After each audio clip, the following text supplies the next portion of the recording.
జనతా వారధి కార్యక్రమంలో భాగంగా జిల్లా కలెక్టర్కు వినతిపత్రం అందజేస్తున్న బీజేపీ జిల్లా అధ్యక్షులు ఎంఎంఎన్ పరశు రామరాజు.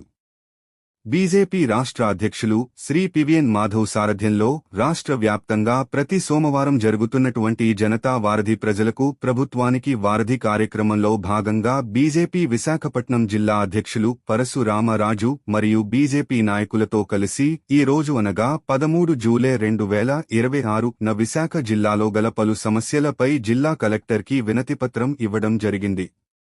ఈ సందర్భంగా జిల్లా అధ్యక్షులు ఎంఎంఎన్ పరశు రామరాజు మాట్లాడుతూ, గతంలో జరిగిన పరిపాలనా నిర్లక్ష్యం కారణంగా ఒకే ఆధార్ నంబర్కు పలువురు విద్యుత్ వినియోగదారుల సేవలు అనుసంధానం కావడంతో అర్హులైన పేద, మధ్యతరగతి ప్రజలు ప్రభుత్వ సంక్షేమ పథకాలు, పెన్షన్లు మరియు ఇతర ప్రభుత్వ సేవలకు దూరమవుతున్న సమస్యను ప్రత్యేక డ్రైవ్ ద్వారా పరిష్కరించడం, లలో సిబ్బందిని బలోపేతం చేయడం మరియు వినియోగదారుల సేవలను మెరుగుపరచడం గురించి వినతి పత్రం అందజేశారు.